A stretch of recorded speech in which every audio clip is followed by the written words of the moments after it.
apa? Dosa diambil Tuhan bagaimana? Saya kurang tahu konteksnya.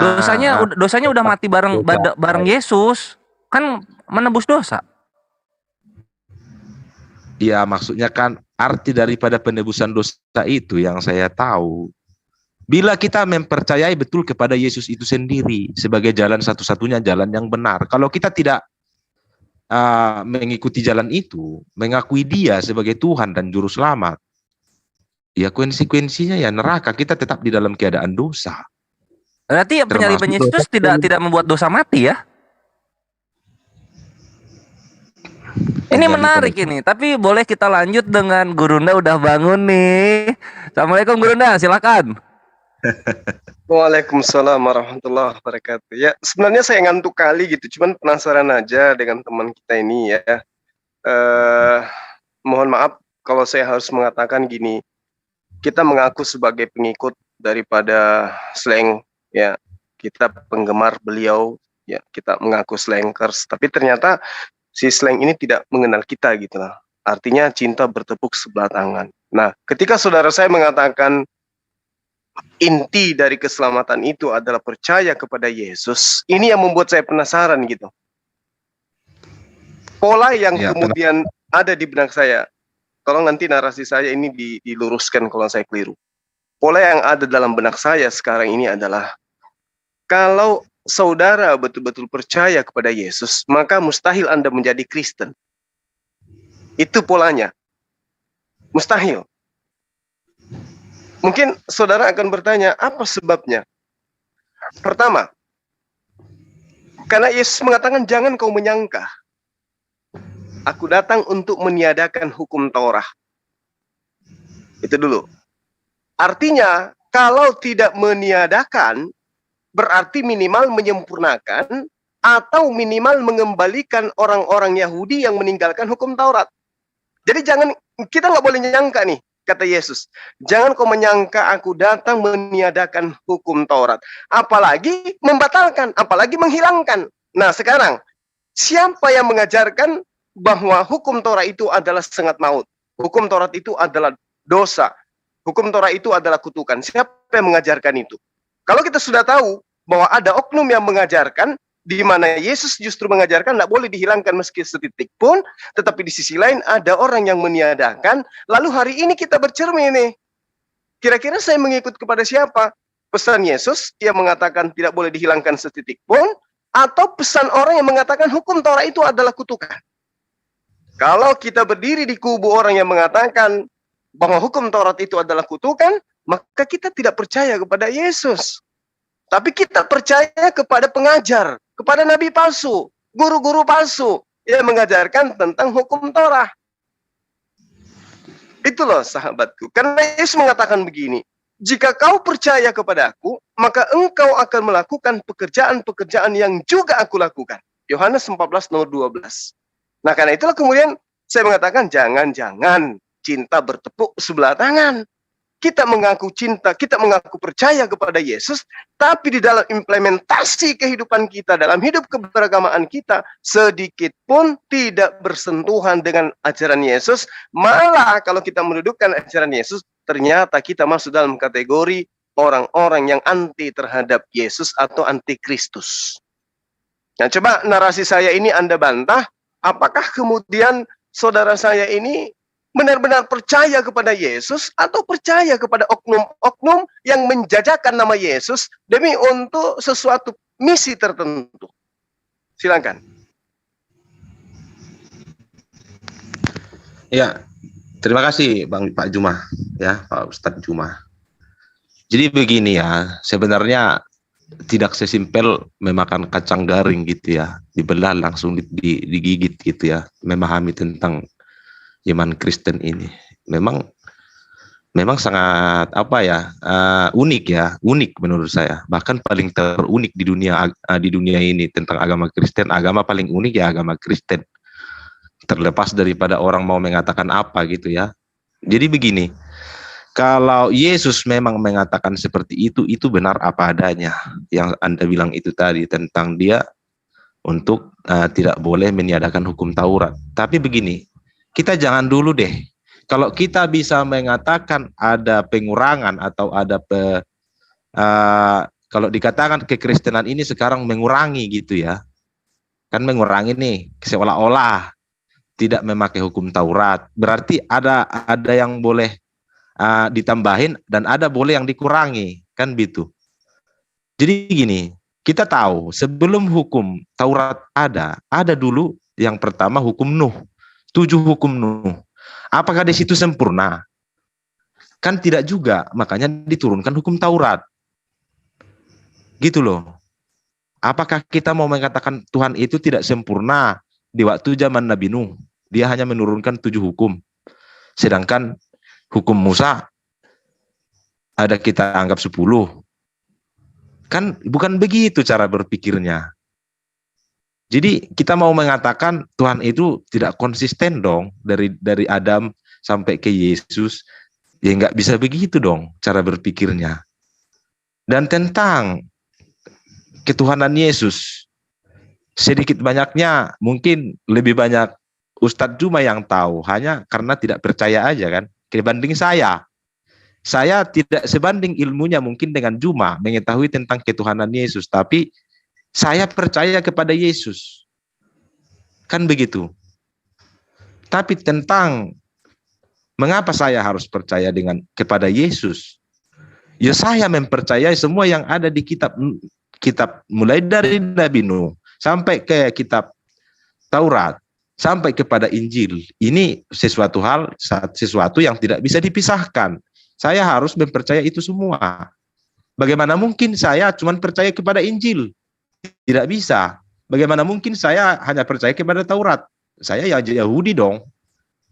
Kalau tidak mempercayai Injil. Kan begitu. Jadi ini harus komprehensif, Pak. Bagaimana saya bisa menuhankan Yesus? Jelas di situ Injil itu keempat Injil. Itu jelas di sana semua menerangkan tentang ketuhanan Yesus yang saya pahami. Saya kira itu untuk sementara jawaban saya. Kalau yang lain mau nambahin, ditambah. Nanti bisa kita apa lagi? Ya, yang Kristen yang lain kalau mau nambahin tambahin dah. Andre Kristen bukan? Andre. Oke, Gurunda silahkan. Oke, jadi saya sangat menghargai daripada iman saudara ya. Saya sangat menghargai itu. Cuman kemudian ketika kita dihadapkan dengan satu pertanyaan, Islam atau Kristen yang percaya kepada Yesus,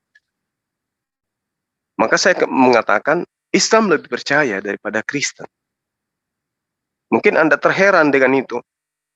Karena kenapa? Gini, ketika Yesus itu datang, Yesus memiliki ajaran. Yesus menyatakan tentang dirinya. Yesus bersaksi tentang dirinya. Apesnya kemudian, kesaksian Yesus ini tidak diimani, tidak dipercayai oleh sahabat-sahabat Kristen.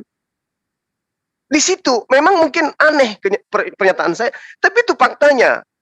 Contoh misalnya, ketika Yesus sendiri, bukan saya, Yesus yang mengatakan gini, "Aku berkata kepadamu, sesungguhnya barang siapa yang percaya kepadaku, aku Yesus, ya, maka dia juga akan melakukan pekerjaan-pekerjaan yang aku lakukan. Bahkan pekerjaan yang lebih besar." Nah, artinya ada pola pekerjaan yang pernah dilakukan oleh Yesus. Kalau kita percaya kepadanya, maka kita pun akan melakukan itu. Bahkan pekerjaan yang lebih besar dari pekerjaan yang Yesus lakukan. Nah, sekarang gini. Kalau teman-teman Kristen itu percaya kata Yesus, maka orang Kristen pun akan melakukan pekerjaan yang Yesus lakukan. Dari segi konsep ketuhanan, jangan ketuhanan dulu. Dari segi keberadaan dirinya di atas muka bumi ini dulu. Satu, dia katakan apa? Aku datang bukan atas kehendakku sendiri. Dua, aku tidak dapat berbuat apa-apa dari diriku sendiri. Tiga, aku tidak berkata-kata dari diriku sendiri. Keempat, hanya Bapa yang tahu hari kiamat. Dan seterusnya, dan seterusnya. Ini terkait dengan pribadi Yesus. melalui pernyataan beliau. Satu. Yang kedua, kekuatan yang ada pada diri Yesus, yang diperhadapkan oleh Yesus kepada Bani Israel. Apa yang Yesus katakan tentang dirinya? Pertama, di dalam Yohanes 5 nomor 36. Ada kesaksianku Yesus, bukan Suma, yang lebih penting dari Yohanes. Coba. Sedangkan Yohanes, di dalam Matius 21 nomor 31, dikatakan bahwa Yohanes mampu membuat orang-orang yang percaya kepada dirinya, mau dia itu tukang pajak, mau dia itu tukang cukai, mau dia itu pesundal-pesundal. Kalau percaya kepada pemberitaan Yohanes, maka orang itu seketika masuk ke dalam surga. Percaya kepada Yohanes loh. Nah, Yesus mengatakan kesaksian Yohanes ada kesaksianku lebih penting dari kesaksian Yohanes. Jadi hal yang membuat orang-orang pesundal, pelacur masuk ke dalam surga karena mempercayai kesaksian Yohanes, kata Yesus, ada kesaksianku yang lebih penting daripada kesaksian Yohanes. Apa itu? Di Yohanes 5 nomor 36, bahwa pekerjaan-pekerjaan yang aku lakukan, pekerjaan itulah yang bersaksi tentang aku bahwa Dia yang telah mengutus aku. Ini kesaksian Yesus. Berarti ada esensi, ada kekuatan, ada yang maha dahsyat yang membacking Yesus. Siapa dia? Dialah yang mengutus Yesus. Nah, kalau kita percaya itu, kalau percaya kepada Yesus, berarti kita kudu wajib percaya bahwa di balik apa yang dipertontonkan oleh Yesus, ternyata ada sang pemilik. Itu yang pertama. Yang kedua, kesaksian para penulis terhadap dirinya. Yang notabene-nya adalah final daripada segala aspek yang kemudian dinobatkan kepada Yesus. Contoh, di dalam Yohanes 5 nomor 27. Yesus diberi kuasa untuk menghakimi. Diberi kuasa untuk menghakimi. Ada yang memberi. Kenapa Yesus diberi kuasa? Karena di situ diterangkan, karena Dia anak manusia. Kalau Dia Tuhan, Dia pencipta, nggak mungkin diberi.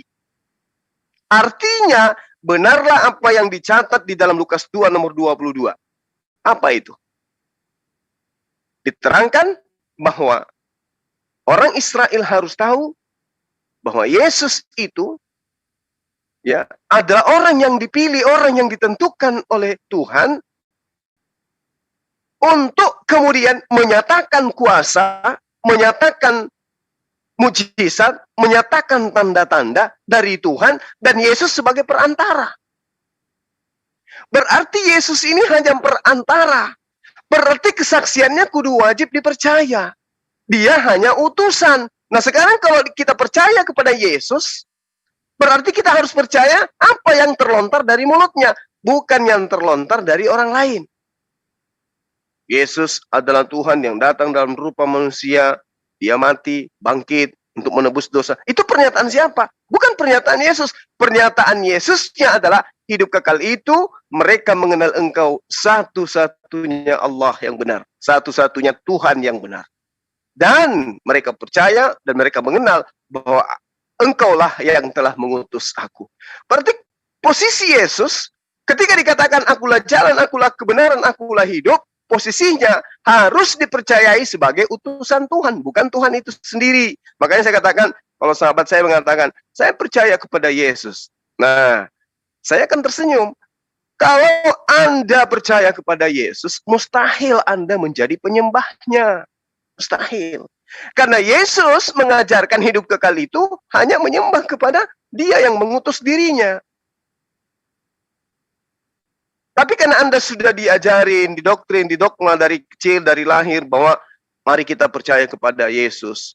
Padahal yang Anda lakukan itu bukan percaya kepada Yesus. Percaya kepada pemberitaan orang-orang yang menginginkan Yesus itu menjadi Tuhan.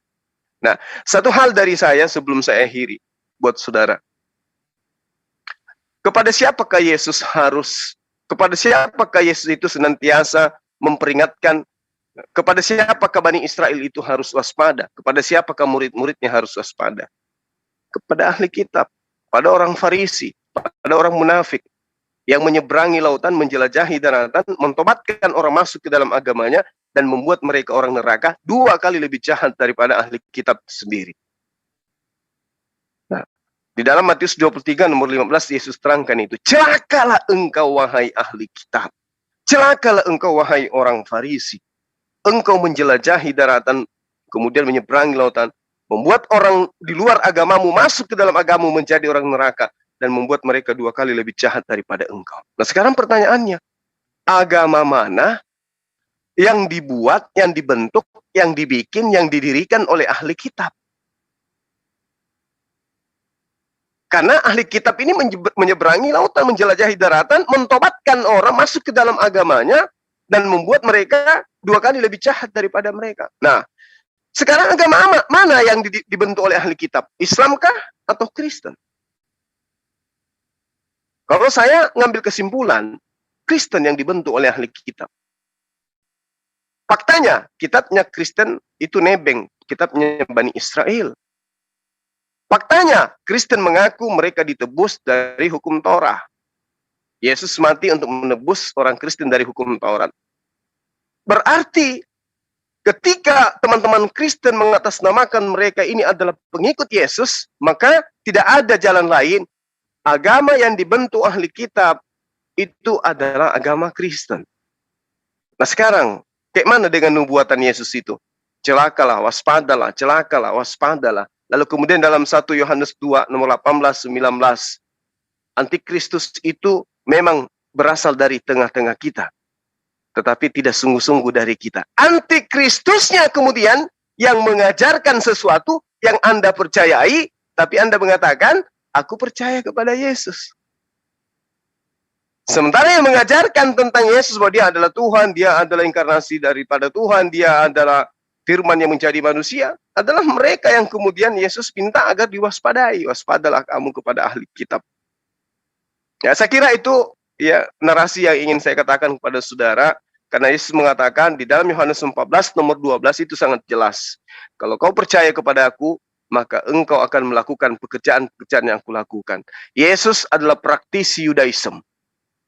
Kalau Anda percaya kepada Yesus, maka Anda pasti menjadi praktisi Yudaism. Sayangnya, praktisi Yudaism, peruntukan kitabnya itu hanya untuk kepada Bani Israel. Yeremia 31 nomor 33. Aku memiliki perjanjian baru dengan Bani Israel, yaitu aku akan memasukkan hukum Taurat kepada batin setiap Bani Israel. Kita bukan Bani Israel. Karena kita bukan Bani Israel, maka harus ada orang ya yang membuat suatu pengajaran yang mengatasnamakan Yesus. Padahal Yesus mengatakan, aku diutus hanya kepada domba-domba yang hilang dari Bani Israel. Matius 5 nomor 10, nomor 9, nomor 10 dia katakan, Yesus berpesan kepada ke-12 muridnya agar jangan ke bangsa lain. Setelah Yesus terangkat ke langit, ada muncul ajaran baru yang mengatakan, pergilah ke seluruh dunia, beritakanlah Injil, yang percaya baptis, yang tidak percaya dihukum, dan seterusnya. Padahal Yesus berpesan, jangan kau kemana-mana, jangan kau ke bangsa lain. Kalau murid aslinya yang mengajarkan Injil ke bangsa lain, maka saya katakan itu murid durhaka. Itu murid yang berdosa. Karena kenapa? Melangkahi perintah gurunya. Jangan kau ke bangsa lain. Ternyata ada Matius 28 yang mengatakan beritakan Injil kepada seluruh dunia. Nah, itu pun kalau saya melihat, beritakan Injil itu maksudnya beritakan bahwa Yesus itu utusan Tuhan untuk Bani Israel. Bukan beritakan Injil ke seluruh dunia, Yesus itu adalah Tuhan yang datang dalam rupa manusia, bukan. Beritakan Injil, Injilnya Yesus. Apa Injilnya Yesus? Apa yang diajarkan Yesus ketika dia hidup dan berdakwah selama 3 tahun? Adakah dia adalah Tuhan mengajarkan dirinya disembah? Enggak. Tapi mengajarkan menyembahnya kepada Allah. Silakan aja beritakan ke seluruh dunia. Silakan. Baptis orang-orang di dalam nama Bapa, dalam nama utusan, dalam Roh Kudus. Silakan. Tapi Tuhannya cuma satu, yaitu Allah. Yesus adalah utusan Allah, Roh Kudus adalah penyampai wahyu. Udah, selesai. Nggak masalah itu. Beritakan Injil kemana-mana. Tapi jangan kemudian memberitakan bahwa Yesus itu adalah Tuhan itu sendiri. Saya kira begitu sementara dari saya. Silakan.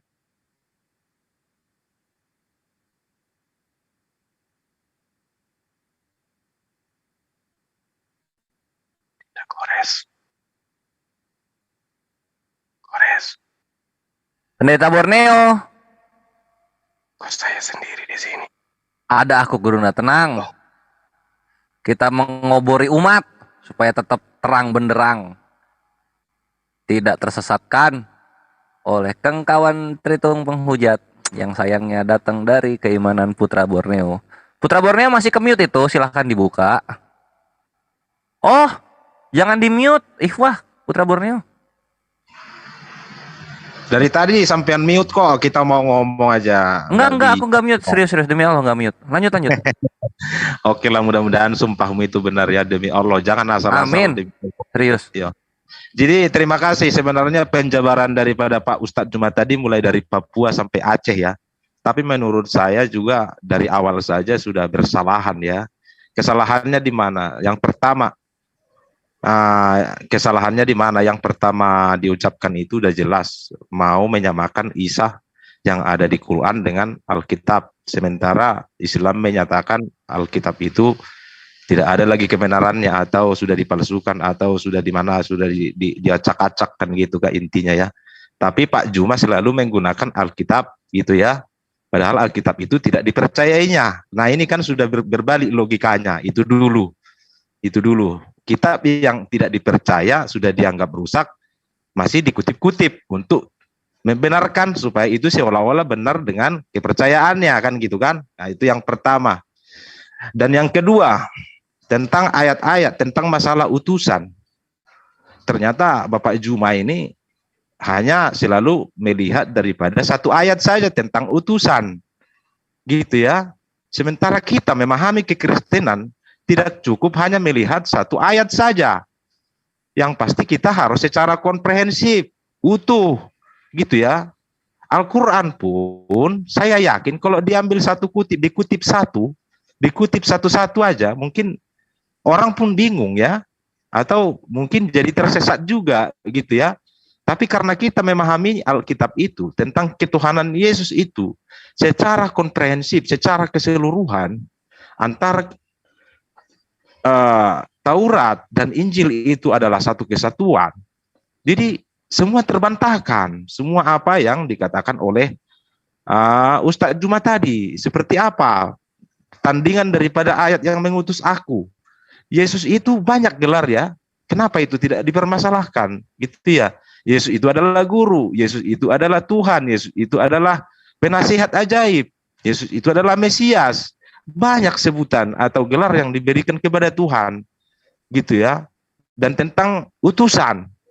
Kenapa Pak Juma tidak mengutip yang mengatakan di Yohanes, aku dan Bapa adalah satu? Bagaimana lagi kita menafsirkan ini? Gitu ya. Aku dan Bapa adalah satu. Aku bukan berasal dari dunia ini, aku berasal dari Bapa. Begitu ya. Ini nggak dikutip gitu ya. Makanya kalau mau secara komprehensif dong Pak, ngambil semua ayat yang ada di Alkitab, jangan comot satu, pertentangkan dengan yang sana, pertentangkan dengan yang sini, ini berawal ke sana. Nah, jadi seperti ini, makanya saya ketawa aja dengerin Bapak tadi ngomong ya. Gitu, seolah-olah memang jalannya itu luar biasa penjelasannya itu ya, tapi dijelaskan tapi tidak dipahami, hanya dibicarakan saja ya, tidak apa-apa gitu ya, karena memang Bapak dapat gurunya yang mengajarkan itu memang harus seperti itu dan tidak perlu memahami, cukup hanya mencopot-copot ayatnya aja. Kalau Bapak memahaminya, tentulah Bapak Juma itu sudah menjadi Kristen kan gitu.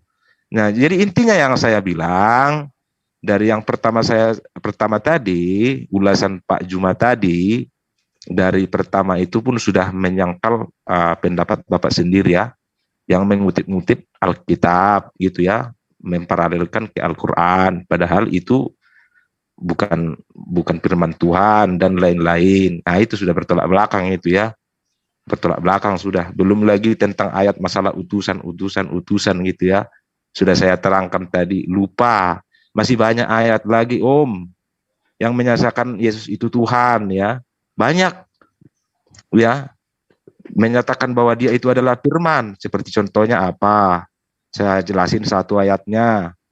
Sebelum Abraham ada, aku sudah ada. Itu ucapan Yesus ya, yang di waktu itu dia mau di Raja Batu oleh orang-orang Israel ya, karena dia menganggap orang Israel menganggap bagaimana mungkin kamu ada semenjak Abraham sedangkan umurmu belum 50 tahun, 30 tahun. Gitu ya. Jadi artinya dia berkata di situ bahwa dia itu adalah firman itu yang sudah ada sejak dunia dijadikan, sebelum Abraham ada, gitulah ya. Jadi saya apalah ya sama Pak apa, supaya kalau mau mengutip ayat itu jangan kutip satu-satu dong Pak Ustadz.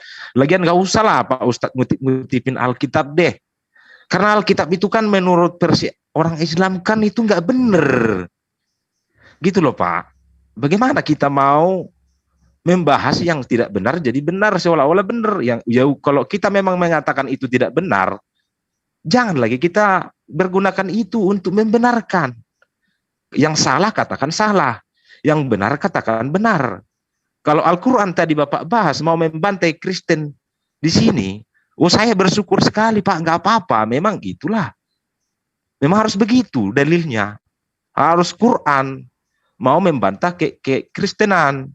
Gitu, jangan mengutip-ngutip dari yang bukan ada benarnya. Saya kira itu ya Pak Ustadz Jumah, mudah-mudahan kalau lain kali semualah konferensi dong. Jangan sepenggal-penggal Pak Ustadz Jumah, supaya kelihatan kalau Ustadz itu S3-nya lah gitu ya. Keluaran dari Mesir biar agak terkenal keren dikit lah. Kira-kira itu yang bisa aku sampaikan. Kalau ada yang mau melanjutkan silahkan. Terima kasih. Iya, makasih atas nasihat saudara. Jadi gini, ketika kita berdialog tentang agama ya, didudukkanlah pemateri antara Islam dan Kristen. Yang dijajakan dan dijual kemudian adalah Allah itu satu-satunya Tuhan. Sebagaimana Al-Quran menerangkan seperti itu, bahwa tidak ada Tuhan selain daripada Allah. Ini yang diterangkan kepada kami umat Islam. Nah sekarang, apa yang dijajakan oleh teman-teman Kristen? Ini kan agama syiar. Islam, Kristen itu adalah dua agama syiar. Islam mengajarkan tentang agamanya, Kristen juga mengajarkan tentang agamanya. Nah, dua agama ini kemudian di antaranya menyampaikan konsep agama dengan cara offside, mengambil definisi, mengambil istilah-istilah dari agama lain untuk kemudian menjajakan agamanya. Sehingga apa yang terjadi? Terjadi dialog seperti ini. Kalau kita mau membahas tentang sosok yang datang kepada Bani Israel, yang kemudian mengajarkan kepada Bani Israel menyembah hanya satu Tuhan, Al-Quran sudah final menceritakan itu. Wa ma arsalna min qablika mir rasulin illa nuhi ilaihi annahu la ilaha illa ana fa'budun. Dan kami tidak mengutus seorang nabi, seorang rasul pun sebelum engkau Muhammad, melainkan kami wahyukan kepadanya bahwa tidak ada Tuhan yang berhak disembah selain aku, maka sembahlah aku. Nah, ini kalau saya tanya kepada saudara, tidak mungkin saudara itu akan percaya, siapa sih Allah? Kan gitu polanya.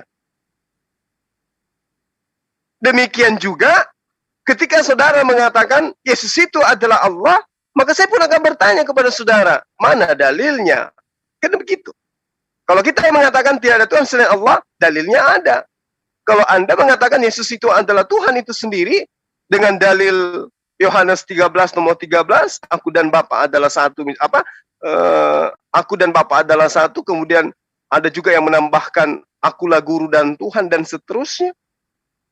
Nah, untuk membantah itu tidak perlu pakai Quran, pakai dalil dalam kitab Anda sendiri itu sudah terbantah habis itu.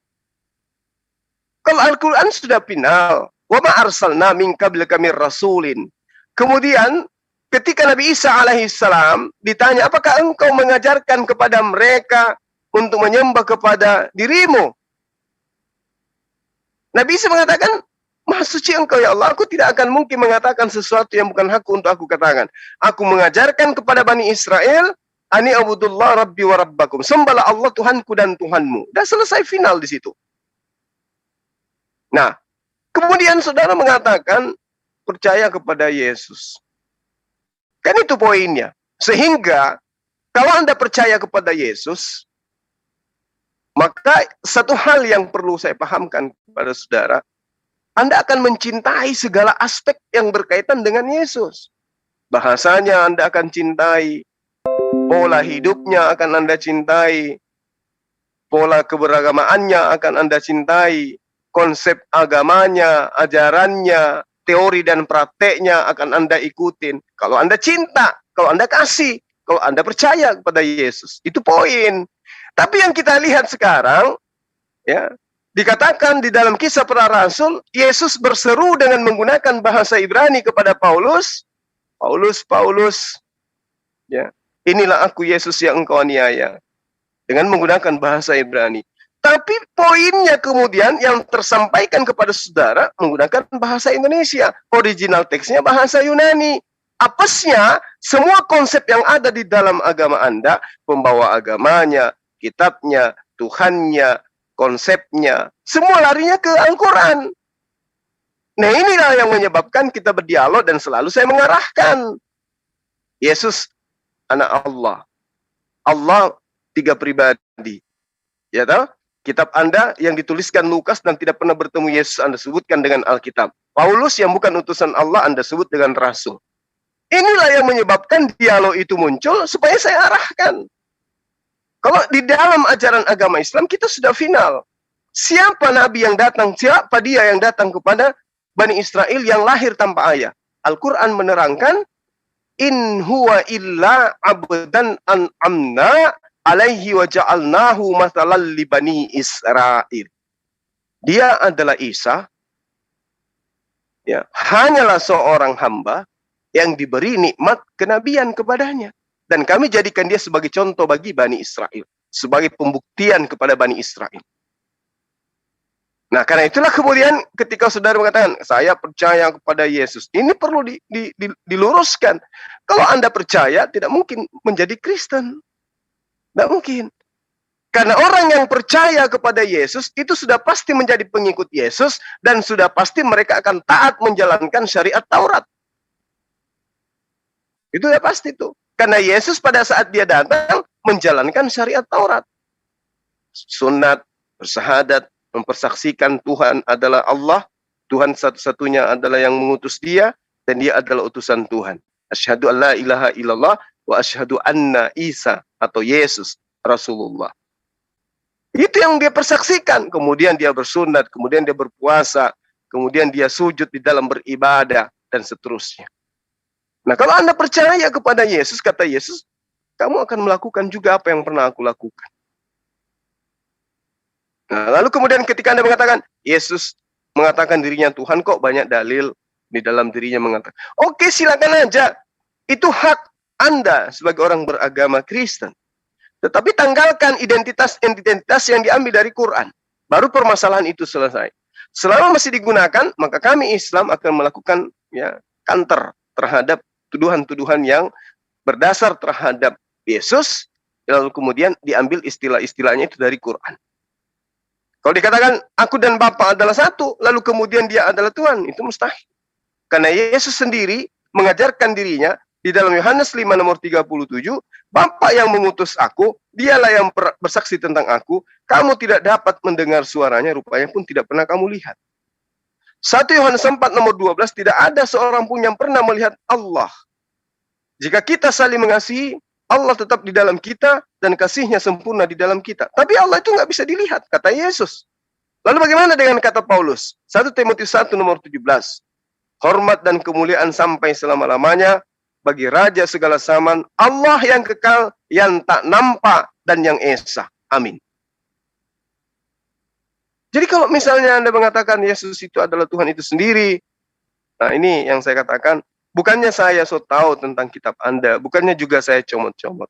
Karena pendeta juga ketika dia mengajar di gereja, atau bahkan dosen S3 ketika mengajarkan terhadap murid-murid teologi, juga dia comot-comot data terkait dengan tema apa yang dibahas, dalil itu yang dia bawa. Materi apa yang diajarkan, dalih itu yang dia bawa. Nah, sama yang saya lakukan saat sekarang. Anda mau membahas tentang ketuhanan Yesus, tak kasih dalil-dalil yang membantah ketuhanan Yesus. Anda mau membahas tentang Yesus itu adalah pencipta langit dan bumi, tak kasih dalil-dalil di mana Yesus mengatakan aku bukanlah pencipta langit dan bumi. Ya gitu caranya, polanya. Jadi Anda mau terima, alhamdulillah. Anda tidak mau terima, ya tidak ada paksaan, la ikraha fiddin. Begitu juga ketika Anda berbicara mengenai Allah. Begitu juga ketika Anda berbicara mengenai Rasulullah Muhammad SAW. Kami akan melakukan sanggahan terhadap itu berdasarkan dalil di kitab kami. Nah, saya juga minta Anda sanggah pernyataan saya sesuai dengan dalil yang ada di kitab Anda. Jangan Anda larang saya untuk belajar, untuk membawa kitab Anda. Kenapa? Karena bukankah dengan pola ini saya membantu Anda untuk memberitakan Injil kepada seluruh makhluk? Sementara itu adalah amanat. Katanya di dalam Matius 28 nomor 19 nomor 20 itu. Ya, saya kira begitu, saudaraku. Jadi mari kita kembali untuk bertanya pada diri masing-masing. Bahwa ketika orang lain bercerita tentang apa yang dianggap benar, perlu kita duduk untuk renungkan itu. Ketika orang mengingatkan kita, perlu kita renungkan, perlu kita terima dengan baik. Begitu juga saya, ketika saudara nasihatin saya, janganlah engkau bawa-bawa tentang Bible, tapi bawa tentang Al-Quran. Saya bawa datanya. In huwa illa abdun an'amna. Nabi Isa alaihissalam itu adalah hamba Allah yang diberi nikmat kenabian. Dan muncul nanti ada narasi lagi akan dibangun. Isa bukan Yesus. Kalau begitu, kenapa istilah-istilah di dalam Al-Quran diambil? Kalau Isa bukan Yesus. Itu poin yang perlu kita pahami bersama. Sekira begitu, saudara saya minta maaf kalau ada sesuatu yang kurang berkenan. Silakan. Ya, terima kasih Pak Juma.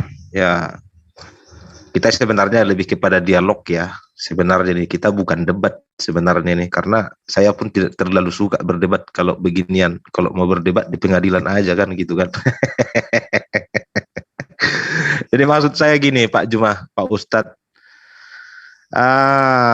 semua yang diterangkan sama Anda itu memang sangat sempurna bagi yang tidak memahaminya ya.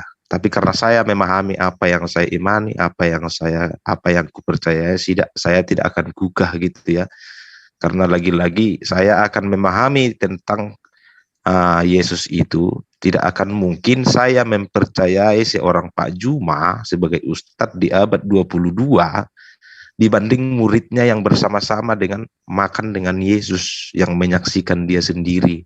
Itulah yang ada dituliskan di Injil.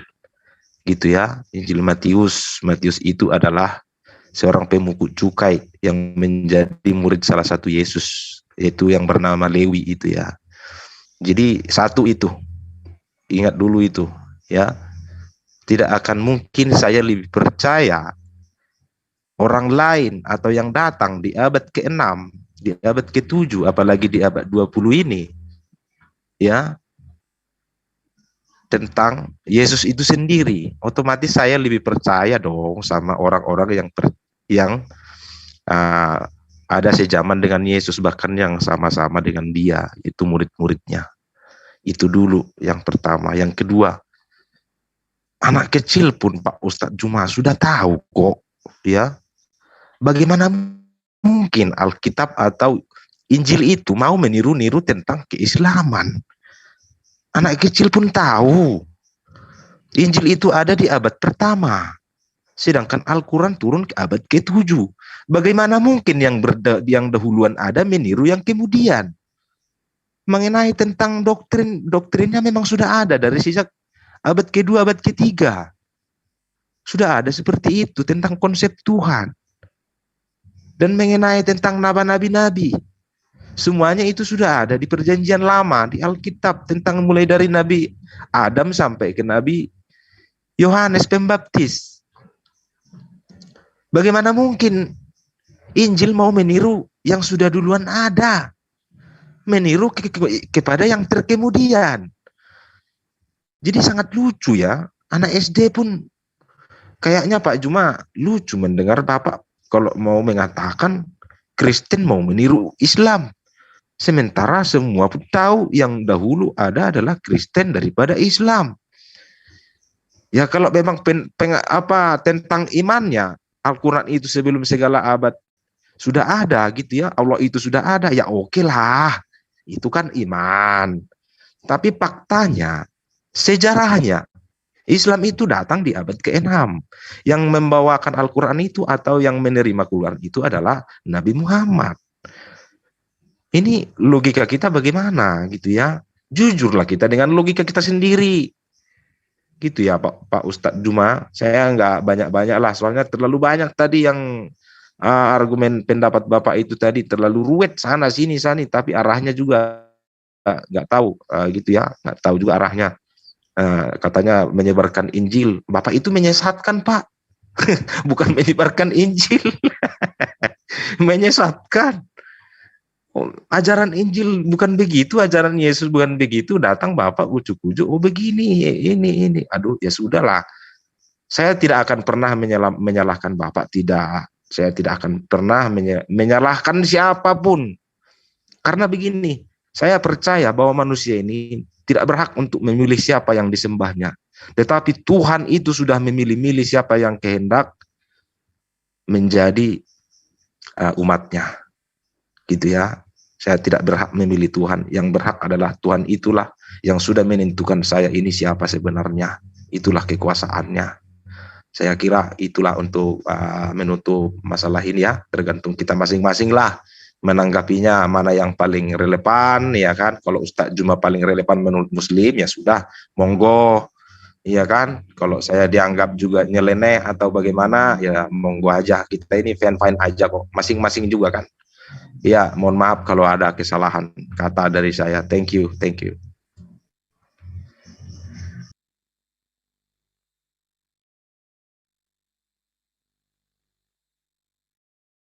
Oke, makasih. Jadi saya pun minta maaf kalau ada ucapan atau kata yang mungkin mendapatkan nilai yang tidak positif di mata saudara.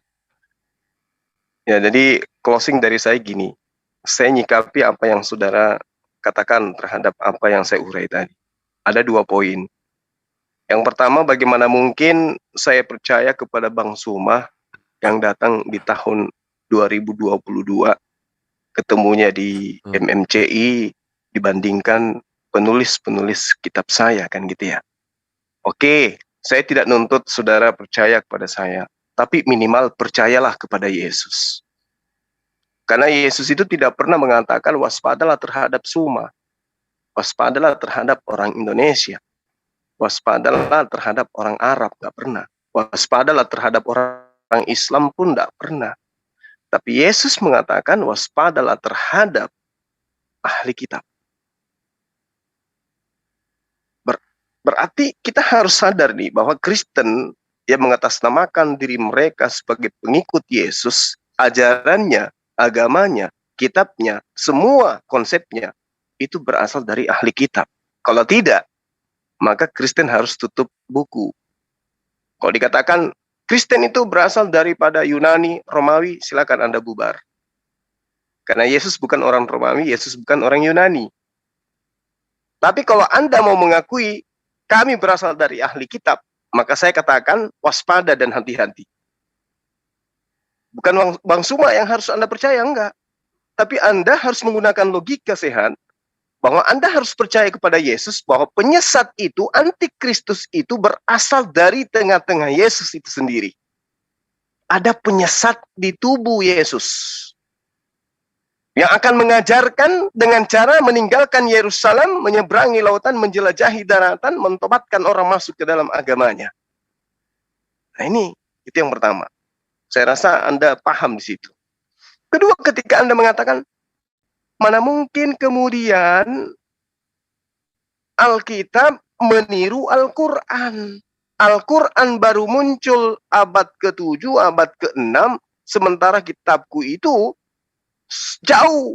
Sudah dari sejak zaman Musa, 1500 sampai 900 sebelum abad pertama. Begitu juga dengan perjanjian baru. Adanya di abad pertama. Berarti lebih duluan kitabku daripada Al-Quran. Bagaimana mungkin kemudian kitabku meniru Al-Quran? Betul. kalau kitab yang Anda maksud adalah Torah dan juga Injil yang diterima oleh Yesus. Itu betul. Tapi masalahnya sekarang, yang Anda tenteng bukan kitabnya Taurat, bukan kitabnya Musa.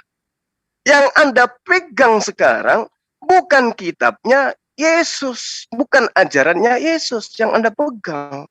Tapi adalah buku terjemah yang diterjemahkan di Indonesia pertama kali disadur dalam bahasa Melayu di tahun 1692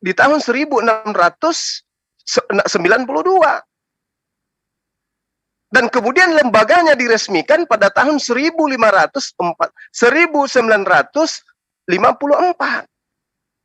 di Batavia.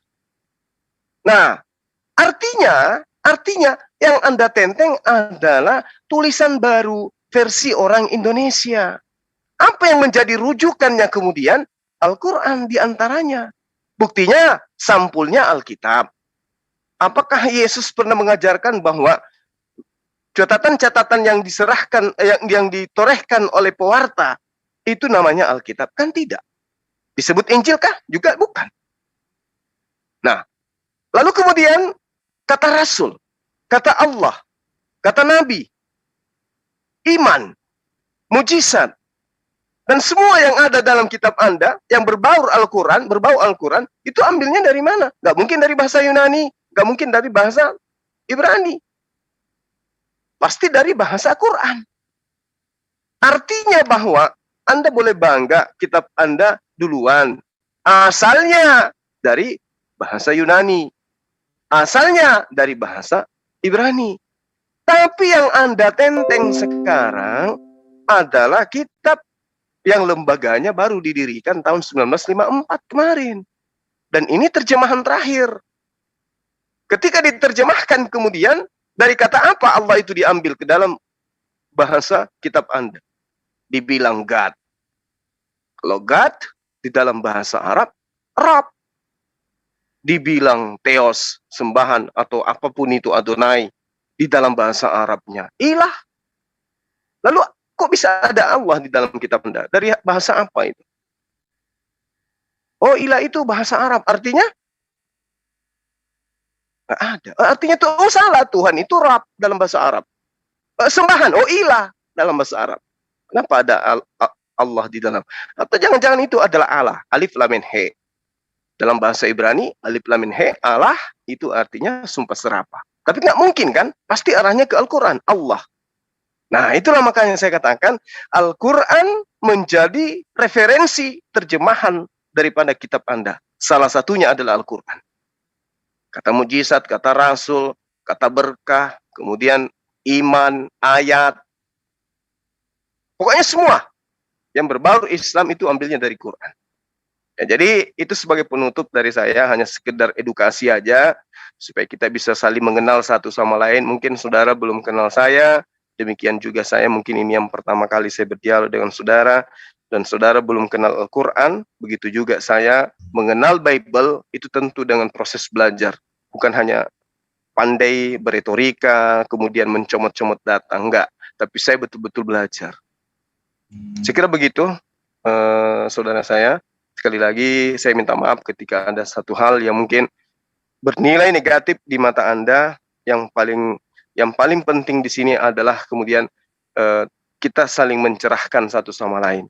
Biarkan orang lain yang menilai paparan saudara, paparan saya, di manakah poin kebenaran itu tersimpan. Apakah di penjelasan saya atau di penjelasan saudara. Begitupun sebaliknya. Di manakah kebenaran itu disembunyikan. Apakah pada penjelasan saya atau saudara. Saya kira begitu, saudara-saudara. Adinda Slayer juga, saya pamit ya, Dek ya. Makasih banyak atas ruang yang telah diberikan kepada saya. Saya akhiri, salam satu Tuhan, subhanakallahumma bihamdi, asyhadu an la ilaha illa anta astaghfiruka wa atubu ilaik. Assalamualaikum warahmatullahi wabarakatuh. Salam tauhid. Allahu akbar. Salam tauhid, Allahu akbar. Waalaikumsalam warahmatullahi wabarakatuh. Gurunda kami, Masya Allah, jazakallah khair. Untuk tausiahnya sekarang Putra Borneo lanjut sama aku. Aku pengen nanya-nanya, tadi masih penasaran soalnya. Iya, aku close dulu sedikit tadi yang diucapkan Oh sama. iya, sok atuh closing. Ya, tak closing sedikit aja.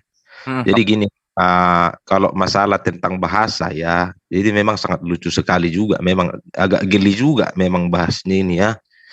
Kalau masalah tentang bahasa gitu ya, oke lah, tidak masalah gitu ya.